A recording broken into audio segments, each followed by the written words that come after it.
Grand Theft Auto Liberty City Stories for the PlayStation 2 is kind of a weird case. The game was actually released first on the PSP back in October, so it's really kind of the first case of a game going from the PSP to the PlayStation 2. There haven't really been too many changes made, so if you've played the PSP version of the game, you're pretty much done. You don't need to go back and play this PS2 version. But if you missed out on the PSP game, you'll find a lot of that game's flavor and stuff on the PlayStation 2. Unfortunately, when you can actually compare it directly to games like Grand Theft Auto San Andreas and the other main GTA games, this game's problems stand out pretty dramatically. Of course, all that's offset by a budget price, so that helps.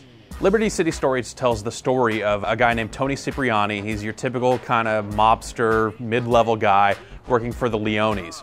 And as you go, you defend the Leone crime family from all comers. You're basically taking on a lot of different tasks in typical Grand Theft Auto style fashion.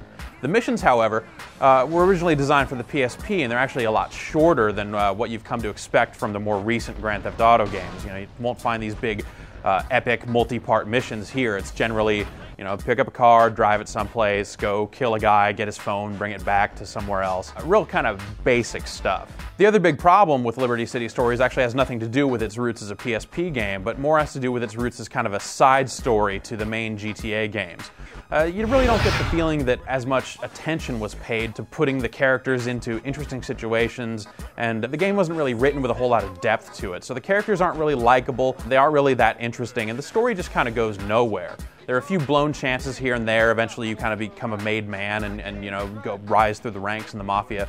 But this is just treated with like a cutscene that just kind of fades out and fades back up with you wearing different clothes. It's not going as far as you would expect like a major event in the main character's life to go.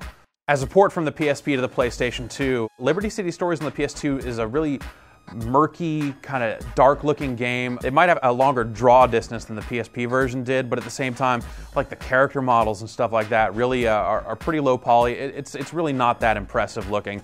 The frame rate hitches up in a lot of situations as well, so it's not a very good-looking game on top of all that. The sound effects in the game are basically what you would expect from GTA. You get the typical gunfire and police helicopter noises and things like that. The game's characters all speak with real voices. You might not recognize much of the cast from other things, like they've had this kind of running trend where they're bringing in a lot of pop culture names and stuff for parts in GTA games. This one's really bare bones. In much the same way, there aren't a whole lot of licensed songs on the soundtrack either. They just kind of went for trying to make songs that sound like 1998 as opposed to actually going out and getting all the really bad boy band stuff that was around in that time, which would have been really good driving around and running over cops music.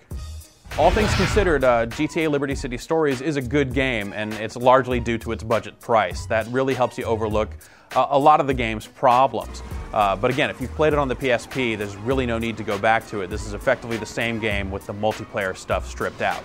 But if you can set your expectations properly and not expect a big, epic GTA-like adventure, and you're looking for more GTA-style action, Liberty City Stories has exactly that.